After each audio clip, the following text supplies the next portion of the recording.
Hi, grade 11s. Welcome to our last unit of chemistry. So we're going to be spending the next 2 weeks studying our last unit, which is gases and atmospheric chemistry.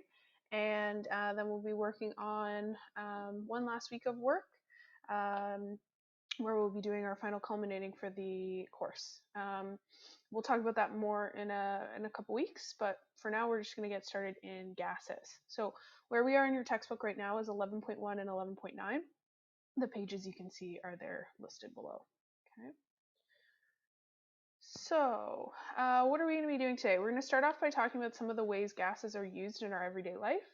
We're going to compare and contrast the different states of matter, talking about solids, liquids, and gases, and how we can compare and contrast those different states using kinetic molecular theory.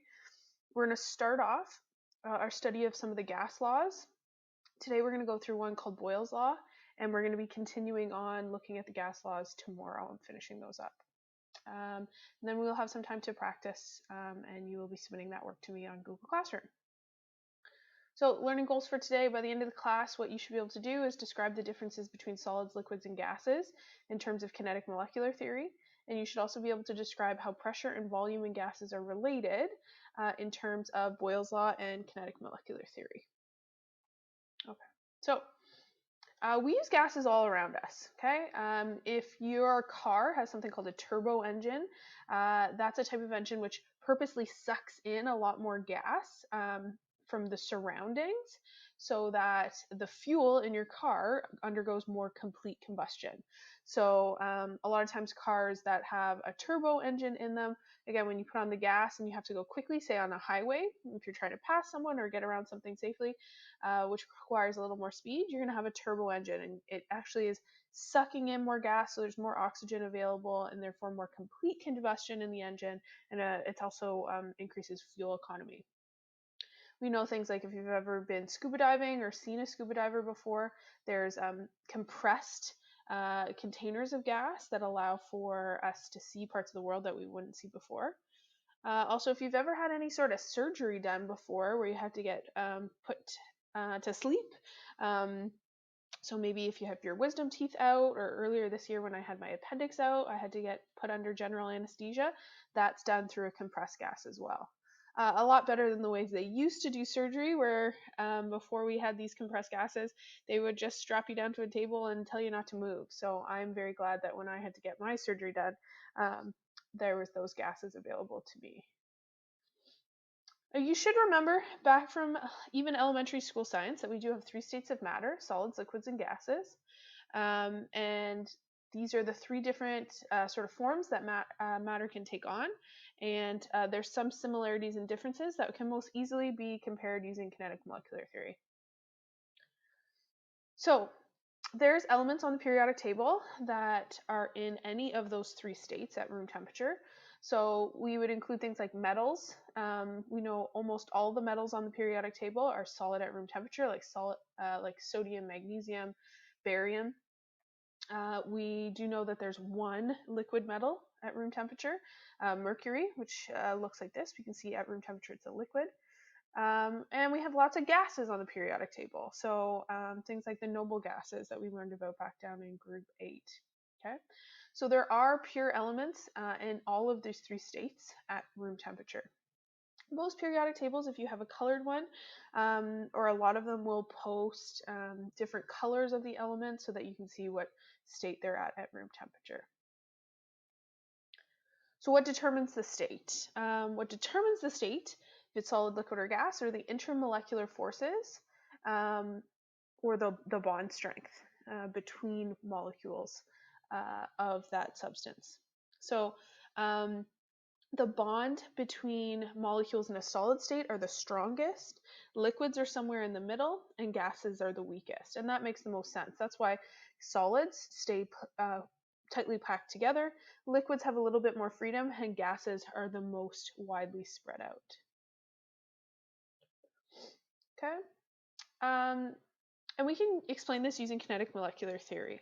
Okay, keep in mind that any object does have some kinetic energy. So even materials that we think of as still, like the desk or the chair you're sitting on right now as still, if you remember back when you first learned about introduction to matter, we learned that all particles, everything that makes up the stuff, that makes up stuff, are moving. So even the chair that you're sitting on, even though it doesn't feel like it's moving, the particles that make it up at the very least are vibrating a little bit. So all matter has some sort of kinetic energy. Okay, kinetic energy is a nicer, fancy way in science of saying the energy of motion. And different states of matter are associated with different amounts of kinetic energy. Okay, so solids versus liquids versus gases have a different amount of kinetic energy associated with them. So how can we see this? Something like a gas, gases have very high kinetic energy. They have movement very quickly. And you can see this if someone, say, sprays perfume in one corner of a room, or if mom or dad are cooking, or parent or guardian are cooking in the kitchen, that scent will eventually waft into other rooms, okay? The movement of those particles, because gases, even without exterior force, so without a fan moving or without us trying to move things around, if someone sprays a perfume in one corner of the room, we know it will slowly move to the other side of the room. It's going to display that kinetic energy and move, okay? Same thing with smells. Whatever's cooking, you could maybe be upstairs or down the hall in a different room, and the smell of whatever is being cooked for dinner is eventually, and gas is going to waft towards or move towards the room, and you'll be able to pick up on that scent. It's because gases have a very high amount of kinetic energy for them. You can also see this really easily if you want to see a good display of it. Go get a glass of water in your kitchen, pour a glass of water, and just drop in. Let it sit for a bit so the water's all still, and then put in a couple drops of something like food coloring. You'll be able to see really quickly by itself, without you having to stir it, that food coloring will move all the way through the glass. And eventually, if you leave it long enough, it's just going to be one consistent color. And that's because the particles that make up the two liquids that you're mixing together do have kinetic energy associated with them. And so they will move on their own, even without you stirring or putting some movement towards the glass. So molecules can move in one of three ways. They can move in a translational motion. So translational motion is moving in a straight line. Okay. They can also display rotational motion, so sort of spinning motion, or vibrational motion, so just sort of shaking back and forth. Okay. So we have translational energy, translational motion. We have rotational motion, and we have vibrational motion. Okay. And different types of matter are going to display different types of those motions.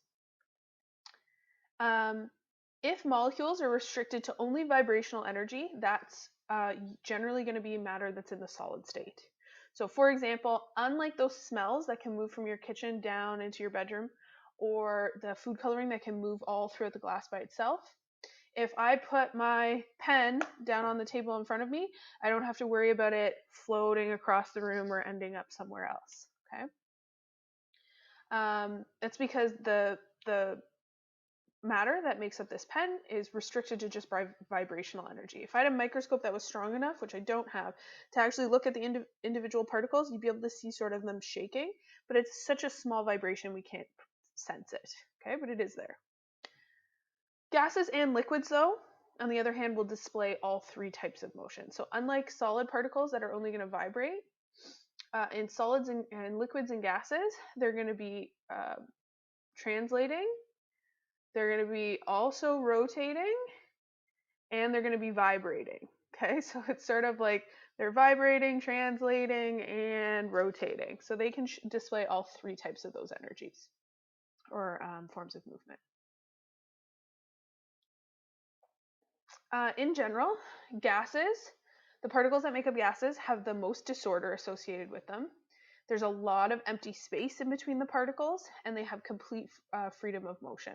Okay, so these particles are going to be really far apart, and they'll essentially completely fill up the container. Okay, so it doesn't matter how much gas is in this container, it's going to completely spread out and fill up that entire space. Liquids, on the other hand, have a little bit less disorder, but there still is disorder. They do cluster together, but they still are able to move and slide past one another. They're closer together than gases, the particles, but not as close as a solid. Okay.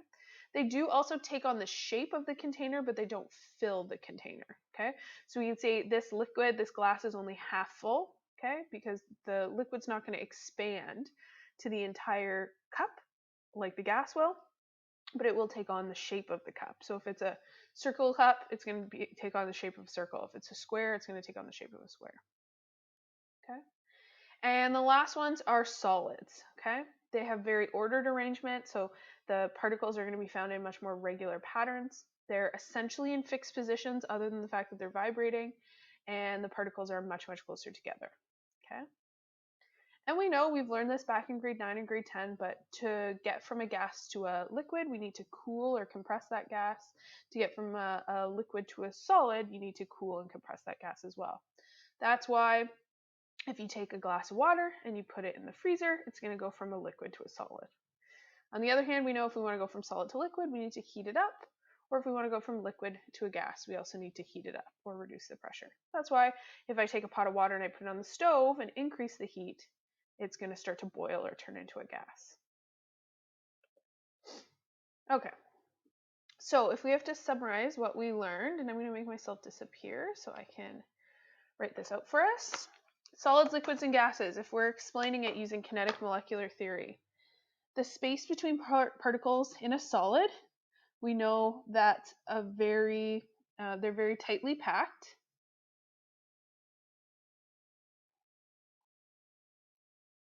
Okay, so there's a very small space between them. Liquids, it's sort of a medium space in between them. It's not as tightly packed as solids, but they're not anywhere close to how large the space is in gases. Okay. So if we are describing the three states of matter using kinetic molecular theory, one thing you could say is, well, the particles are very closely packed together in solids, they're medium packed together in liquids, and there's very large spaces, or they're very far apart from one another in gases. We also learned that the movement of particles in solids, there's only vibrational energy. Okay, so they only vibrate, whereas we learned in liquids and gases, they display all three. So they display vibrational energy, so vibrating back and forth. They display translational energy, so moving in a line, both liquids and gases. And they also rotate, so spin in a circle, both liquids and gases. Now, how much energy do they have associated with us? Because solids only vibrate, they have the lowest amount of energy. That's also why we tend to remove energy from the system to make something like freeze into a solid. We have to cool it down. Liquids are somewhere in the middle, okay? Whereas gases have the most energy, okay? So even though, for example, liquids and gases display all three forms of those kinetic energy, ways of movement, the degree to which gases do it is going to be a lot more. And that's why, again, if I have a liquid and I want to make it into a gas, I need to add energy to the system through heat, okay, to make it boil and turn it into a gas. Okay, the last thing we're going to talk about today is Boyle's law. So what we're going to be doing now, we know some basics about gases and how we describe the difference between a solid, a liquid, and a gas. We're going to talk about how we can describe the behaviors of gases, like we were able to describe the behaviors of solids and solids and solutions in Unit 3 and Unit 4. Okay? So the first law we're going to look at is something called Boyle's law. And this is a mathematical equation that describes how pressure alters the volume of a gas.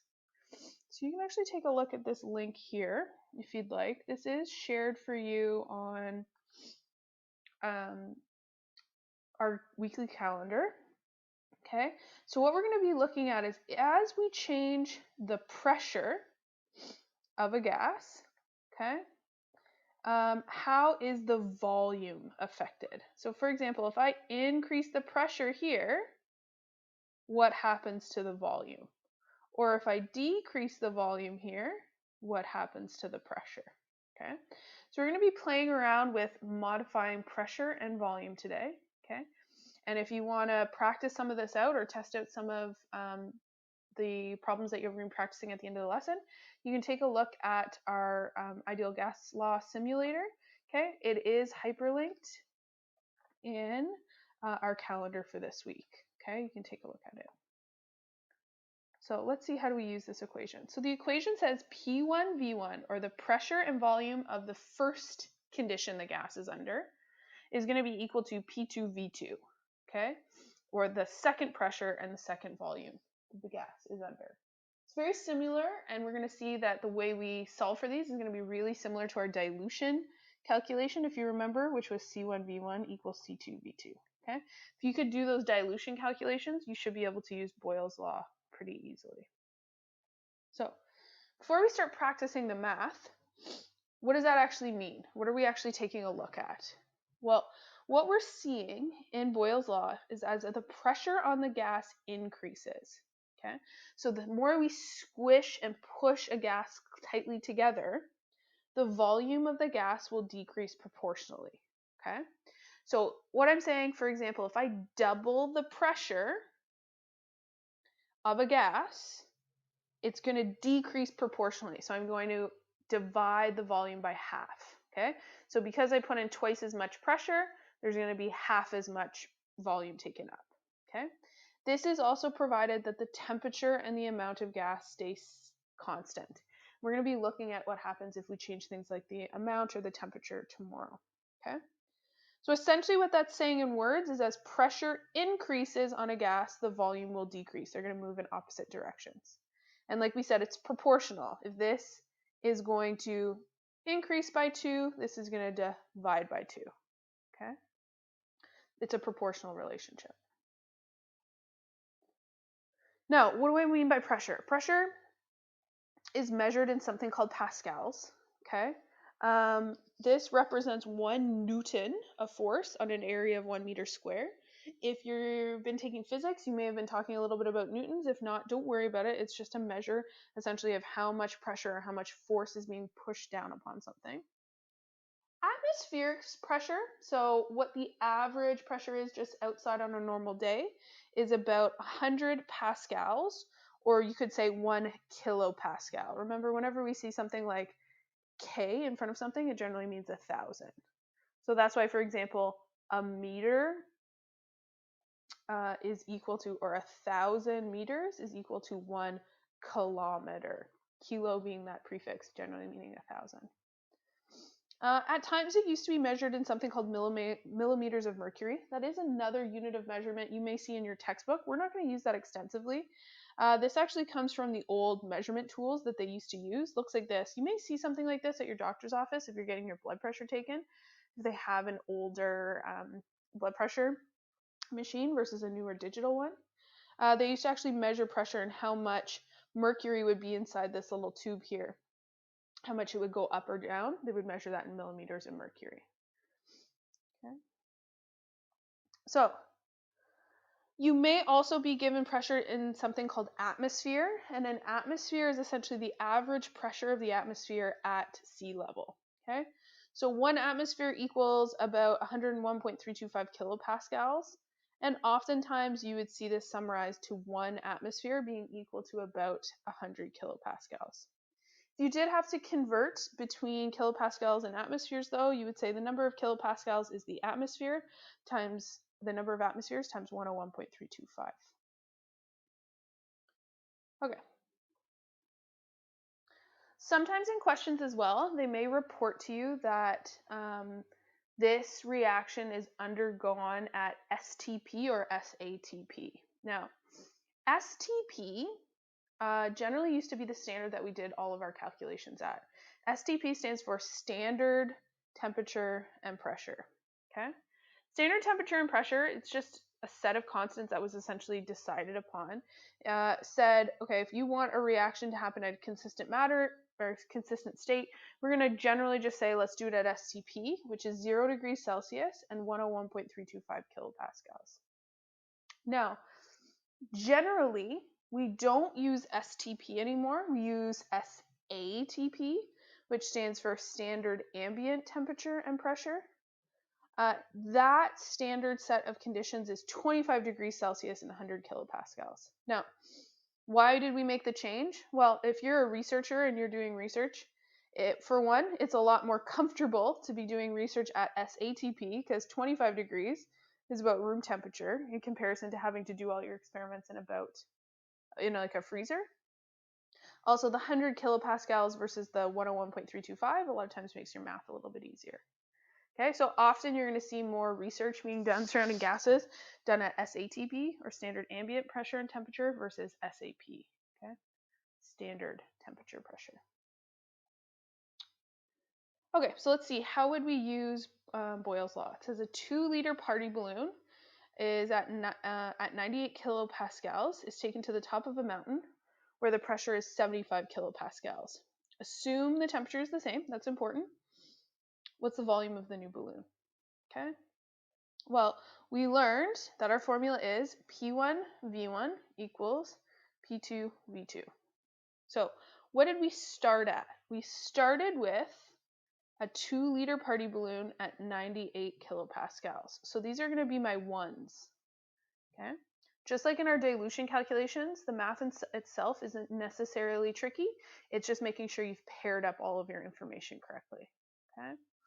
So my first pressure was 98 kilopascals, and my initial volume was 2 liters. Okay? Now it's taken to a new condition where it says it's taken to the top of a mountain where the pressure is 75 kilopascals. So I've gone up, and we can see the pressure has decreased. That happens as we go up in the atmosphere. We don't know our new volume though. That's what's being asked. What's the new volume of the balloon? Okay. So we need to get V2 by itself. So we're going to divide both sides by 75 kilopascals. kPa to cancel these units out, which is going to leave me with V2 being equal to 98 kilopascals times 2 liters divided by 75 kilopascals, which is going to give me,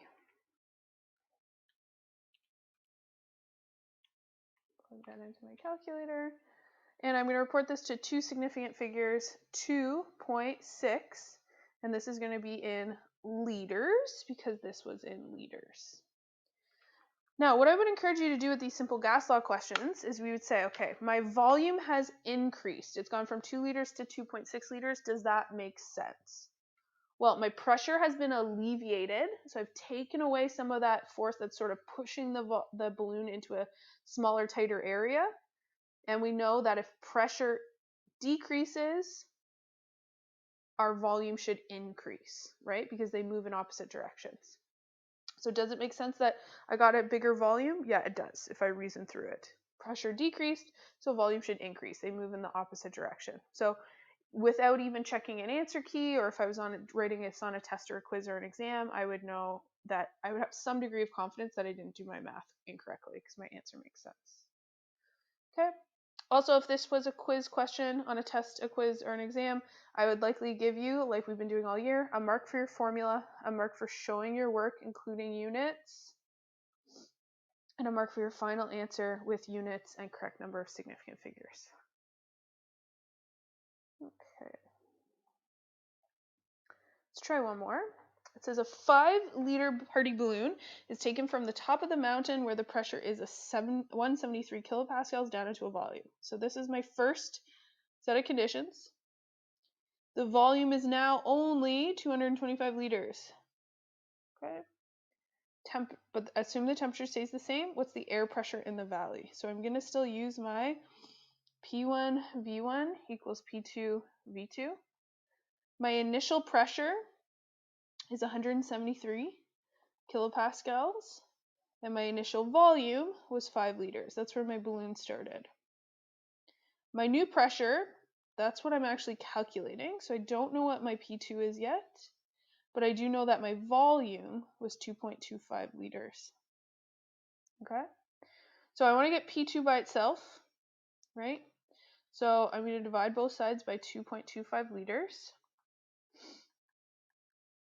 cancel this unit out. So I'm going to be left with P2 equal to 173 kilopascals times 5 liters, all divided by 2.25 liters, which is going to give me